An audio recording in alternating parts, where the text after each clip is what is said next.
ನಮಸ್ತೆ ಫ್ರೆಂಡ್ಸ್, ಇವತ್ತು ಕುಚ್ಚಲಕ್ಕಿಯನ್ನು ಹೇಗೆ ಮಾಡೋದು ಅನ್ನೋದನ್ನು ನಿಮ್ಮ ಜೊತೆ ಶೇರ್ ಮಾಡ್ಕೊಳ್ತಾ ಇದ್ದೇನೆ. ತುಂಬ ಈಸಿಯಾಗಿ ಯಾವ ಕುಕ್ಕರಲ್ಲಿ ಮಾಡಿಕೊಂಡ್ರೆ ಒಳ್ಳೆಯದು ಅಂತೇಳಿ ನನಗೆ ಒಬ್ಬರು ಕಮೆಂಟ್ ಮಾಡಿ ಕೇಳಿದರು. ಹಾಗಾಗಿ ನೋಡಿ, ನಾನು ಈ ಕುಕ್ಕರಲ್ಲಿ ಮಾಡೋದು ಒಳ್ಳೆಯದು ಅಂದ್ಕೊಳ್ತೇನೆ. ತುಂಬ ಬೇಗ ಆಗ್ತದೆ ಈ ಕುಕ್ಕರಲ್ಲಿ. ಇನ್ನೊಂದು ಕುಕ್ಕರ್ ಉಂಟಲ್ಲ, ಅದು ಸ್ವಲ್ಪ ಟೈಮ್ ಹಿಡಿತದೆ, ಆಗ್ತದೆ ಅದರಲ್ಲಿ ಸಹ. ನಾನು ಮಾಡೋದು ಅದರಲ್ಲಿನೇ ಸ್ವಲ್ಪ ಬೇಗ ಬೇಕಂತೇಳಿದರೆ ಇದರಲ್ಲಿ ಮಾಡ್ತೇನೆ. ಅಂದರೆ ಇದು ಚಿಕ್ಕ ಕುಕ್ಕರು, 5 ಲೀಟರ್ ಕುಕ್ಕರ್ ಇದು. ಇನ್ನೊಂದು 7.5 ಲೀಟರ್ ಕುಕ್ಕರು. ಇದು ಲಾಸ್ಟ್ ಟೈಮ್ ನಾನು ಆ ಕುಕ್ಕರಲ್ಲಿ ಮಾಡಿ ವಿಡಿಯೋ ಶೇರ್ ಮಾಡಿದ್ದೆ ನಿಮ್ಮ ಜೊತೆಲಿ. ತುಂಬ ಜನ ಇಷ್ಟಪಟ್ಟಿದ್ದರು. ಅದಕ್ಕೆ ಇವತ್ತು ಈ ಕುಕ್ಕರಲ್ಲಿ ಮಾಡಿ ತೋರಿಸುವ ಅಂಥೇಳಿ. ಇದರಲ್ಲಿ ಬೇಗ ಆಗ್ತದೆ. 5 ಲೀಟರ್ ಕುಕ್ಕರ್ ಇದು. ಇಲ್ಲಿ ನೋಡಿ, ನಾನೀಗ 1 ಲೋಟ ಅಕ್ಕಿಯನ್ನು ತೊಗೊಂಡಿದ್ದೇನೆ, ಕೆಂಪಕ್ಕಿ. ಕುಸುಬಲಕ್ಕಿ ನೀವು ಯಾವ್ದು ಬೇಕಾದರೂ ತೊಗೊಳ್ಳಿ, ತುಂಬ ಥರದಲ್ಲಿ ಸಿಗ್ತದೆ. ಇದು ಕಜ್ಜೆ ಅಂತ ಹೇಳ್ತೇವೆ ನಾವಿಲ್ಲಿ. ಕೆಂಪಕ್ಕಿ ನೋಡಿ, ಇಲ್ಲಿ 1 ಗ್ಲಾಸ್ ತೊಗೊಂಡು ಪುನಃ ನಾನು 1/4 ಕಪ್ಪಿನಷ್ಟು ಎಕ್ಸ್ಟ್ರಾ ಹಾಕ್ಕೊಳ್ತೇನೆ. 1/4 ಕಪ್ಪಿನಷ್ಟು ಅಕ್ಕಿ ನಾನಿಲ್ಲಿ ತೊಗೊಂಡಿದ್ದೇನೆ. ಇದರಲ್ಲಿಯೇ ಬಿಳಿ ಅಕ್ಕಿ ಸಹ ಸಿಗ್ತದೆ ನಿಮಗೆ, ಅದರಲ್ಲಿ ಸಹ ನೀವು ಸೇಮ್ ಇದರಲ್ಲಿ ಮಾಡ್ಕೊಳ್ಬೋದು. ನಾನು ಹೇಗೆ ಮಾಡ್ತೇನೆ ನೋಡಿ, ಅದೇ ಥರ ಆ ಅಕ್ಕಿಯಲ್ಲಿ ಕೂಡ ನೀವು ಮಾಡ್ಕೊಳ್ಬೋದು. ಇದನ್ನೀಗ 1-2 ಸಲ ತೊಳ್ಕೊಂಡು ಬರ್ತೇನೆ. 3 ಸಲ ಸಹ ತೊಳಿಬೋದು, ತುಂಬ ನಿಮಗೆ ಇದು ಬೇಕಂತೇಳಿದರೆ. ನಾನಿಲ್ಲಿ 2 ಸಲ ತೊಳೆಯೋದು ಅಕ್ಕಿಯನ್ನು. ತುಂಬ ಅಂತೇಳಿದರೆ ತುಂಬ ತೊಳೆದ ನಂತರ ಅದರ ಮೇಲ್ಗಡೆ ಸಿಪ್ಪೆ ಎಲ್ಲ ಹೋಗ್ತಲ್ಲ, ಅಷ್ಟು ಇದಾಗೋದಿಲ್ಲ ಅದು. ಈಗ 1 ಲೋಟಕ್ಕೆ ನೀವು 6 ಲೋಟದಷ್ಟು ನೀರು ಇದಕ್ಕೆ ಹಾಕಬೇಕಾಗ್ತದೆ. ನಾನಿಲ್ಲಿ 1/4 ಲೋಟ ತಗೊಂಡಿದ್ದೇನಲ್ಲ, ಹಾಗಾಗಿ 8.5 ಕಪ್ಪಿನಷ್ಟು ಹಾಕ್ತೇನೆ. ನೀವು 1 ಕಪ್ಪಿಗೆ 6 ಕಪ್ಪಿನಷ್ಟು ನೀರು ಅಥವಾ 7 ಕಪ್ಪಿನಷ್ಟು ನೀರು ಸಹ ಹಾಕ್ಕೊಳ್ಬೋದು, ತೊಂದರೆ ಇಲ್ಲ. ನಾನು ಟೋಟಲ್ ಇಲ್ಲಿ 8.5 ಕಪ್ಪಿನಷ್ಟು ನೀರಲ್ಲಿ ಆ್ಯಡ್ ಮಾಡ್ಕೊಳ್ತೇನೆ. ಅಂಥೇಳಿದರೆ ಈಗ ವೈಟ್ ರೈಸ್ ಆದರೆ 1ಕ್ಕೆ 2 ಆ ಥರ ಬೇಕಲ್ಲ. ಬಾಯ್ಲ್ಡ್ ರೈಸಿಗೆ ಸ್ವಲ್ಪ ನೀರು ಜಾಸ್ತಿ ಬೇಕಾಗ್ತದೆ. ನೀವು ಒಂದು ವೇಳೆ ನೀರನ್ನು ಅಕ್ಕಿ ಎಷ್ಟು ತೊಗೊಳ್ತೀವಿ ನೋಡಿ, ನಾನೀಗ ಮೆಜರ್ಮೆಂಟ್ ಹಿಡಿದೆಯಲ್ಲ, ಅಷ್ಟು ನೀರನ್ನು ನೀವು ಮೊದಲನೇ ಕುಕ್ಕರಲ್ಲಿ ಬಿಸಿ ಮಾಡಿ ಅಕ್ಕಿಯನ್ನು ತೊಳೆದು ಅದ ನಂತರ ನೀವು ಆ್ಯಡ್ ಮಾಡ್ಕೊಳ್ಬೋದು. ಹಾಗೆ ಮಾಡಿದರೆ ಇನ್ನೂ ಬೇಗ ಆಗ್ತದೆ ನಿಮಗೆ. ಅಥವಾ ಈ ಥರ ಸಹ ನೀವು ಮಾಡ್ಕೊಳ್ಬೋದು. ನೋಡಿ, ನಾನಿಲ್ಲಿ ಉಪ್ಪು ಸಹ ಹಾಕ್ಕೊಂಡೆ. ನಿಮಗೆ ಬೇಕಂತೇಳಿದ್ರೆ ಹಾಕ್ಕೊಳ್ಳಿ, ಇಲ್ಲ ಸ್ಕಿಪ್ ಮಾಡ್ಕೊಳ್ಬೋದು. ಒಬ್ಬರು ಉಪ್ಪು ಹಾಕೋದಿಲ್ಲ, ನಾನು ಅನ್ನ ಮಾಡುವಾಗ ಉಪ್ಪು ಹಾಕ್ಕೊಳ್ತೇನೆ ಯಾವಾಗಲೂ ಸಹ. ಇದನ್ನು ನೀವು ಲಿಡ್ ಕ್ಲೋಸ್ ಮಾಡಿ ಗ್ಯಾಸ್ ಮೇಲೆ ಇಟ್ಕೊಳ್ಬೋದು. ಯಾಕಂದರೆ ಇದು 2 ಸೈಡಲ್ಲಿ ಸಹ ಇಲ್ಲಲ್ಲ, ಇದು ಇಟ್ಕೊಳ್ಳಿಕ್ಕೆ.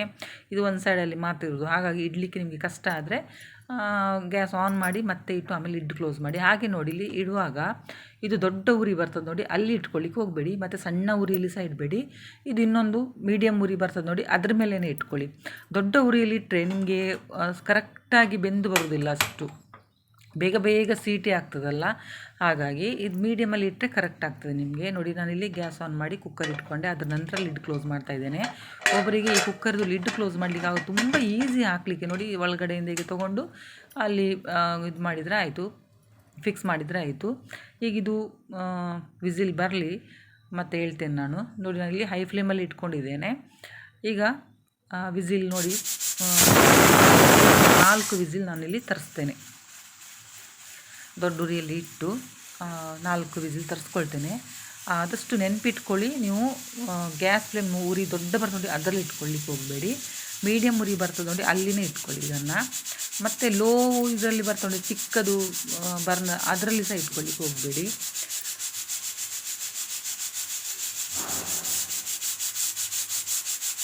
ಒಬ್ಬೊಬ್ಬರು ಒಂದೊಂದು ಥರ ಮಾಡ್ತಾರೆ. 1 ವಿಸಿಲ್ ಕ್ಲೋಸ್ ಮಾಡಿ ಪುನಃ ಅದನ್ನು ವಿಸಿಲ್ ಹಾಗೆಲ್ಲ ತರಿಸ್ತಾರೆ. ನಾನು ನೋಡಿ ಈ ಥರ ಮಾಡ್ಕೊಳ್ಳೋದು. ಈಗ 4 ವಿಸಿಲ್ ಆದ ನಂತರ ನಾನು ಇದನ್ನು ಫ್ಲೇಮ್ ಉಂಟಲ್ಲ, ಸಿಮ್ಮಲ್ಲಿ ಇಟ್ಕೊಂಡ್ಬಿಡ್ತೇನೆ. ಈಗ ಸಿಮ್ಮಲ್ಲಿ ಇಟ್ಟು ನಂತರ ಇನ್ನೊಂದು ವಿಸಿಲ್ ಬರೋಷ್ಟು ತನಕ ನಾನು ಕಾಯ್ತೇನೆ. ಅದು ಅಷ್ಟರೊಳಗಡೆ ಅದು ನೋಡಿ, ಇಲ್ಲಿ ಲಾಸ್ಟಿಗೆ 1 ವಿಸಿಲ್ ಸಹ ಬಂತು. ಲೋ ಫ್ಲೇಮಲ್ಲಿ ಇಟ್ಕೊಂಡಿದ್ನಲ್ಲ ಆಗ. ಅದರ ನಂತರ ಗ್ಯಾಸ್ ಫ್ಲೇಮನ್ನು ಇಲ್ಲಿ ನಾನು ಆಫ್ ಮಾಡ್ಕೊಳ್ತೇನೆ. ಆಫ್ ಮಾಡಿ ನೀವು ಅದನ್ನು ಆರಲಿಕ್ಕೆ ಅಂತೇಳಿದರೆ ಮೇಲ್ಗಡೆದು ವಿಸಿಲ್ ಉಂಟು ನೋಡಿ, ಅದು ಆರಬೇಕು. ಫೋರ್ಸಲ್ಲಿ ತೆಗಿಲಿಕ್ಕೆ ಹೋಗಬಾರ್ದು, ತನ್ನಷ್ಟಕ್ಕೆ ಅದು ಆರಬೇಕು. ಅದರ ನಂತರನೇ ನಾವು ಲಿಡ್ಡನ್ನು ಇದು ಓಪನ್ ಮಾಡಬೇಕಾಗ್ತದೆ. ನೋಡಿ, ಇಲ್ಲಿ ಇದೆಲ್ಲ ಆವಿಯೆಲ್ಲ ಹೋಗಿದೆ ಅಲ್ಲ ನೋಡಿ, ವಿಸಿಲ್ ನನಗೆ ತೋರಿಸಿದೆ ನೋಡಿ. ಈಗ ಅದನ್ನು ಓಪನ್ ಮಾಡಿ ತೋರಿಸಿ ನೋಡಿ, ಚೆಂದ ಬೆಂದಿದೆ ಅನ್ನ. ಇನ್ನೂ ಒಬ್ಬೊಬ್ಬರಿಗೆ ಸ್ವಲ್ಪ ಸ್ಮೂತ್ ಬೇಕಾಗ್ತದೆ, ನಮಗೆ ಆದರೆ ಇಷ್ಟೇ ಸಾಕು. ನೋಡಿ, ತೋರಿಸ್ತೇನೆ, ಪ್ರೆಸ್ ಮಾಡಿ ತೋರಿಸ್ತೇನೆ ನಿಮಗೆ. ಒಬ್ಬರಿಗೆ ಸ್ವಲ್ಪ ಗಟ್ಟಿ ಬೇಕಾಗ್ತದೆ, ಒಬ್ಬರಿಗೆ ತುಂಬ ಸ್ಮೂತ್ ಬೇಕಾಗ್ತದೆ. ನಮ್ಗಂತೇಳಿದರೆ ಈಗ ಸ್ವಲ್ಪ ಮನೆಯಲ್ಲಿ ಏಜ್ ಆದವರು ಇದ್ದರೆ ಸ್ವಲ್ಪ ಸ್ಮೂತ್ ಬೇಕಾಗ್ತದಲ್ಲ ಅವರಿಗೆ. ನೀವು ಹೇಗೆ ಅಂತೇಳಿ ನೋಡಿ, ಇಲ್ಲಿ ನೋಡಿ ಪ್ರೆಸ್ ಮಾಡಿ ತೋರಿಸ್ತೇನೆ. ಇದು ಊಟಕ್ಕೆ ಚೆಂದ ಆಗ್ತದೆ ನೋಡಿ. ಇಷ್ಟು ಇದಿದ್ದರೆ ಊಟ ಮಾಡಲಿಕ್ಕೆ ಚೆಂದ. ಗಂಜಿಗಾದರೆ ಇನ್ನೂ ಸ್ವಲ್ಪ ಸ್ಮೂತ್ ಬೇಕಾಗ್ತದೆ. ಇದನ್ನು ನಾನು ಒಂದು ಪಾತ್ರೆಯಲ್ಲಿ ಹಾಕಿ ಪುನಃ ಒಂದು ಕುದಿ ತರಿಸ್ಕೊಳ್ ಚೆಂದ ಒಂದು ಕುದಿ ಬಂದರೆ ಸಾಕಾಗ್ತದೆ, ಸ್ವಲ್ಪ ಸ್ಮೂತ್ ಆಗ್ತದೆ. ನಾನು ಈ ಪಾತ್ರೆಗೆ ಹಾಕ್ಕೊಳ್ತಾ ಇದ್ದೇನೆ. ನಾನಿಲ್ಲಿ ಕುಕ್ಕರನ್ನು ಎತ್ತಿ ಅದರಲ್ಲೇ ನಾನು ಇಲ್ಲಿ ಇದು ಹಾಕ್ಕೊಳ್ತಾ ಇದ್ದೇನೆ. ನೀವು ಆ ಥರ ಮಾಡಲಿಕ್ಕೆ ಹೋಗ್ಬಿಡಿ, ಸೌಟಲ್ಲಿನೇ ಎಲ್ಲ ಹಾಕ್ಕೊಳ್ಳಿ. ಯಾಕಂತೇಳಿದರೆ ಅಪ್ಪಿತಪ್ಪಿ ಏನಾದರೂ ಕೈ ಮೇಲೆ ಬಿದ್ದರೆ ಮತ್ತು ಕೈಯೆಲ್ಲ ಸುಟ್ಟು ಹೋಗ್ಬೋದು. ನಾನಿಲ್ಲಿ ಪಾತ್ರೆಯಲ್ಲಿ ಹಾಕ್ಕೊಂಡೆ ಅಲ್ಲ, ಈಗ ಇದನ್ನು ಕುದಿ ತರಿಸ್ಲಿಕ್ಕೆ ಇಟ್ಕೊಳ್ತೇನೆ. ಇನ್ನೊಂದು ಅಂತೇಳಿದರೆ, ನಿಮಗೀಗ ಕುಕ್ಕರಿಂದ ಪಾತ್ರೆಗೆ ಹಾಕೋದು ಬೇಡ, ಮಧ್ಯಾಹ್ನ ಊಟಕ್ಕೆ ಅನ್ನ ಮಾತ್ರ ಸಾಕು ಅಂತೇಳಿದರೆ ಈ ಥರ ಪಾತ್ರೆ ಎಲ್ಲರ ಮನೆಯಲ್ಲಿ ಸಹ ಇರ್ತದಲ್ಲ ನೋಡಿ. ಅಡಿಯಲ್ಲಿ ಒಂದು ಪಾತ್ರೆ ಇಟ್ಕೊಳ್ಳಿ, ಅದ್ರ ಮೇಲೆ ಇದನ್ನು ಇಟ್ಕೊಳ್ಳಿ. ನೀವು ಈಗ ಕುಕ್ಕರಲ್ಲಿ ಅನ್ನ ಇದ್ದರೆ ನಿಮಗೆ ಎಷ್ಟು ಅನ್ನ ಬೇಕು ಅಂಥೇಳಿ ತೆಗೆದು ಸೌಟಿಂದ ತೆಗೆದು ನೀವು ಅದಕ್ಕೆ ಹಾಕ್ಕೊಳ್ಬೇಕು. ಈ ಪಾತ್ರೆಯಲ್ಲಿ ಹಾಕ್ಕೊಂಡಾಗಿದೆ, ನಿಮಗೊಂದು ತೋರಿಸ್ಲಿಕ್ಕೆ ಅಂತೇಳಿ ನಾನು ಇದು ಮಾಡಿದೆ ನೋಡಿ. ಈಗ ಸ್ವಲ್ಪ ಕುದಿ ಬರ್ತಾ ಉಂಟಲ್ಲ, ಆಗಲೇ ನಿಮ್ಗೆ ಎಷ್ಟು ಬೇಕು ಅಷ್ಟು ಅನ್ನ, ಅಥವಾ ನಿಮಗೆ ಸ್ವಲ್ಪ ಸ್ಮೂತ್ ಬೇಕಂತೇಳಿದರೆ ಸ್ವಲ್ಪ ಜಾಸ್ತಿ ಕುದಿ ತರಿಸ್ಕೊಳ್ಳಿ. ಅದರ ನಂತರ ನೀವು ಅನ್ನ ಅದರಲ್ಲಿ ಹಾಕ್ಕೊಳ್ಳಿ. ನೋಡಿ, ನಾನಿಲ್ಲಿ ಸ್ವಲ್ಪ ಅನ್ನ ತೆಗೆದು ಇದರಲ್ಲಿ ಹಾಕ್ತಾಯಿದ್ದೆ ನಿಮಗೆ ತೋರಿಸೋಗೋಸ್ಕರ ಅಂತೇಳಿ. ಅರ್ಜೆಂಟಿಗೆ ಆದರೆ ಅಂದರೆ ನಿಮಗೆ ಭಾಗ ಹಾಕ್ಲಿಕ್ಕೆ ಆಗೋದಿಲ್ಲ, ಮನೇಲಿ ದೊಡ್ಡವರು ಯಾರೂ ಇಲ್ಲ ಅಂತೇಳಿದರೆ ನೀವು ಈ ಥರ ಮಾಡಿ ಊಟ ಮಾಡ್ಬೋದು. ಅಂದರೆ ಆ ಹೋಲೆಲ್ಲ ಇರ್ತದೆ, ಅದರಲ್ಲಿ ಎಲ್ಲ ತಿಳಿ ಅಡಿಗೆ ಹೋಗ್ತದೆ. ಅಡಿಲಿ ಒಂದು ಪಾತ್ರೆ ಇಟ್ಟಿರ್ತೇವಲ್ವ, ಅದರಲ್ಲೆಲ್ಲ ಹೋಗಿರ್ತದೆ. ಅದು ಅನ್ನ ಸಹ ಬಿಡಿ ಬಿಡಿಯಾಗಿ ಬಂದಿರ್ತದೆ. ನಾನು ಇಷ್ಟೇ ಅನ್ನ ತೆಗೆದಿದ್ದೇನೆ ನೋಡಿ. ಇಲ್ಲಿ ಒಂದು ದೊಡ್ಡ ಕುದಿ ಒಂದು ಬಂತಿಲ್ಲಿ, ಒಂದೇ ಕುದಿ ಸಾಕು. ಇನ್ನೂ ಸ್ವಲ್ಪ ಸ್ಮೂತ್ ಬೇಕಂತೇಳಿದರೆ ನೀವು ಸ್ವಲ್ಪ ಕುದಿ ತರಿಸ್ಕೊಳ್ಳಿ. ನನಗೆ ಇಷ್ಟೇ ಸಾಕು. ಹಾಗಾಗಿ ನಾನು ಇದನ್ನೀಗ ತಿಳಿಯನ್ನೆಲ್ಲ ತೆಗೆದು ಕುಕ್ಕರಲ್ಲಿ ಹೇಗೆ ಬಸಿತೇನೆ ಅಂತೇಳಿ ತೋರಿಸ್ತೇನೆ. ಈಗ ಅನ್ನ ಬಸಿಲಿಕ್ಕೆ ಸಹ ಪಾತ್ರ ಸಿಗ್ತದೆ ನಿಮಗೆ. ನಾನೆಂತ ಮಾಡ್ತೇನೆ ಹೇಳಿದರೆ, ಈಗ ನಾನು ಅನ್ನ ಮಾಡಿದ ಕುಕ್ಕರ್ ಉಂಟಲ್ಲ ಅದರಲ್ಲೇ ಬಸಿಯುವುದು ನಾನು. ನಿಮಗೆ ಆದರೆ ಆ ಥರ ಮಾಡ್ಕೊಳ್ಳಿ. ಇಲ್ಲಾಂತೇಳಿದರೆ ಆ ಪಾತ್ರೆ ಹಿಡಿಯುವಷ್ಟು ಒಂದು ದೊಡ್ಡ ಪಾತ್ರೆ ಇದ್ದರೆ ಅದರಲ್ಲಿ ನೀವು ಬಸ್ದಿಟ್ಕೊಳ್ಳಿ. ಇಲ್ಲಾಂತೇಳಿದರೆ ಒಂದು ಪ್ಲೇಟನ್ನು ಕ್ಲೋಸ್ ಮಾಡಿ, ಬೇಸಿನಲ್ಲಿ ನಾವು ಪಾತ್ರೆಗಳು ಬೇಸಿನ್ ಉಂಟಲ್ಲ ಅಲ್ಲಿ ನೀವು ಅಡ್ಡ ಇಟ್ಕೊಂಡು, ಅಂದರೆ ಸ್ವಲ್ಪ ದಪ್ಪ ಇರೋ ಬಟ್ಟೆ ಹಿಡ್ಕೊಂಡು ಅಡ್ಡ ಇಟ್ಕೊಂಡು ನೀವು ತಿಳಿಯನ್ನು ತೆಗೆದು ಇಡ್ಬೋದು ನೋಡಿ. ನಾನಿಲ್ಲಿ ಇದರಲ್ಲಿನೇ ಬಿಟ್ಬಿಡ್ತೇನೆ ಈ ಥರ. ಒಂದು ವೇಳೆ ನಿಮಗೆ ಆ ಪ್ಲೇಟೆಲ್ಲ ಅದರಲ್ಲಿ ಕೂತ್ಕೊಳ್ಳೋದಿಲ್ಲ ಅಂತೇಳಿದರೆ ಒಂದು ಪಾತ್ರೆ ತೊಗೊಳ್ಳಿ, ಅಂದರೆ ಅದರ ಅಡಿಯಲ್ಲಿ ಹೀಗೆ ಹಿಡಿಯುವಷ್ಟು ತೋರಿಸ್ತೇನೆ ನೋಡಿ. ಒಂದು ಸಣ್ಣ ಪಾತ್ರೆ, ಒಂದು ತೋಪು ಅಥವಾ ಆ ಥರ ಇದು ಬೌಲ್ ಟೈಪಲ್ಲಿ ಏನಾದರೂ ಇದ್ದರೆ, ನನಗಿಲ್ಲಿ ಈ ಕುಕ್ಕರಿಗೆ ಈ ಪಾತ್ರೆ ಕರೆಕ್ಟಾಗಿ ಕೂತ್ಕೊಳ್ತಾ, ಹಾಗಾಗಿ ನಾನು ಏನು ಇಟ್ಕೊಳ್ಳೋದಿಲ್ಲ ನೋಡಿ. ಇದನ್ನು ಉಂಟಲ್ಲ ಈ ಥರ ಅಲ್ಲಿ ಇಡಬೇಕು, ಆಗ ಪಾತ್ರೆ ಟೈಟಾಗಿ ಕೂತ್ಕೊಳ್ತದೆ. ಮತ್ತು ತಿಳಿಯೆಲ್ಲ ಪಾತ್ರೆಯಲ್ಲಿ ಅಡಿಯಲ್ಲಿ ಇಡ್ತೇವೆ ನೋಡಿ, ಅದರಲ್ಲೆಲ್ಲ ಹೋಗ್ತದದು.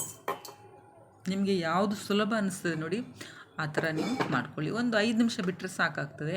ಹಾಗೆಯೇ ಈ ತಿಳಿಯನ್ನು ಸಹ ನೀವು ವೇಸ್ಟ್ ಮಾಡಬೇಡಿ, ತುಂಬ ಹೆಲ್ತಿಗೆ ಒಳ್ಳೆಯದಿದು.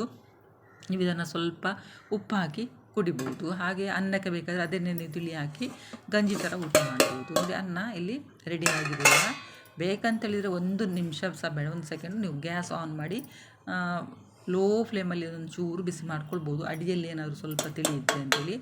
ನನಗೆ ಅನ್ನಿಸ್ಲಿಲ್ಲ, ಅನ್ನ ಬಿಡಿ ಬಿಡಿಯಾಗಿ ಬಂದಿದೆ. ಹಾಗೆ ಇನ್ನೊಂದು ಟಿಪ್ಸ್ ಅಂತೇಳಿದರೆ, ಖಾಲಿ ಬಟ್ಟದಲ್ಲಿ ಡೈರೆಕ್ಟಾಗಿ ಅನ್ನ ಹಾಕ್ಲಿಕ್ಕೆ ಹೋಗಬೇಡಿ. ಸೈಡಿಗೆ ಸ್ವಲ್ಪ ಚಟ್ನಿ, ಉಪ್ಪಿನಕಾಯಿ, ಪಲ್ಯ ಏನಾದರೂ ಬಡಿಸಿ ಅದರ ನಂತರ ನೀವು ಇಲ್ಲಿ ಅನ್ನವನ್ನು ಹಾಕ್ಕೊಳ್ಳಿ ನೋಡಿ. ನಾನು ಪಾತ್ರೆಯಲ್ಲಿ ಮಾಡಿದ ಅನ್ನ ಉಂಟಲ್ಲ, ಬಸ್ದಿದ್ದುಂಟಲ್ಲ, ಅದನ್ನು ಇಲ್ಲಿ ಫಸ್ಟಿಗೆ ನಾನು ಹಾಕ್ತಾಯಿದ್ದೇನೆ. ಅದರ ನಂತರ ಹೋಲ್ಸ್ ಇದ್ದದ್ದು ಪಾತ್ರೆಯಲ್ಲಿ ನಾನು ಬಸ್ಲಿಕ್ಕೆ ಇಟ್ಟಿದ್ದೆ ನೋಡಿ ಅನ್ನ, ಅದನ್ನು ಹಾಕ್ಕೊಳ್ತಾ ಇದ್ದೇನೆ ನೋಡಿ. ಇಷ್ಟು ತಿಳಿ ಇತ್ತು ಅದರಲ್ಲಿ. ಈಗ ಆ ಅನ್ನ ಸಹ ಹಾಕಿ ತೋರಿಸ್ತೇನೆ ನೋಡಿ. ನಾನು 2 ಸಹ ಸೇಮು. ನಿಮಗೆ ಈಸಿ ಆಗೋದು ಅದು ಹೋಲ್ಸ್ ಇದ್ದದ್ದು ಪಾತ್ರೆಯಲ್ಲಿ ಹಾಕಿದರೆ, ಅಂದರೆ ಈಗ ತಿಳಿ ಎಲ್ಲ ಕೈ ಮೇಲೆಲ್ಲ ಬಿದ್ದರೆ ಕಷ್ಟ ಅಲ್ಲ. ಆದರೆ ನಿಮಗೆ ರಾತ್ರಿ ಒಬ್ಬರು ಗಂಜಿನೇ ಊಟ ಮಾಡೋದು, ನಮ್ಮ ಈ ಸೈಡಲ್ಲೆಲ್ಲ ರಾತ್ರಿ ಗಂಜಿ ಊಟ ಮಾಡ್ತಾರೆ. ಹಾಗಾಗಿ ಅವರು ತಿಳಿ ಬಸಿಯುವುದಿಲ್ಲ, ಎಷ್ಟು ಅನ್ನ ಬೇಕೋ ಅಷ್ಟು ಆ ಹೋಲು ಉಂಟಲ್ಲ ಆ ಪಾತ್ರೆಯಲ್ಲಿ ಹಾಕಿ ಆ ಅನ್ನನ ಊಟ ಮಾಡ್ತಾರೆ. ಹಾಗೆ ಇಟ್ಟು ಅದನ್ನು ರಾತ್ರಿ ಬಿಸಿ ಮಾಡಿ ಊಟ ಮಾಡ್ತಾರೆ ನೋಡಿ. 2 ಥರ ಅನ್ನ ಮಾಡಿ ತೋರಿಸಿದ್ದೇನೆ. ವಿಡಿಯೋ ಹೇಗೆ ಅನ್ನಿಸ್ನಲ್ಲಿ ಕಮೆಂಟ್ ಮಾಡಿ ಹೇಳಿ. Thank you.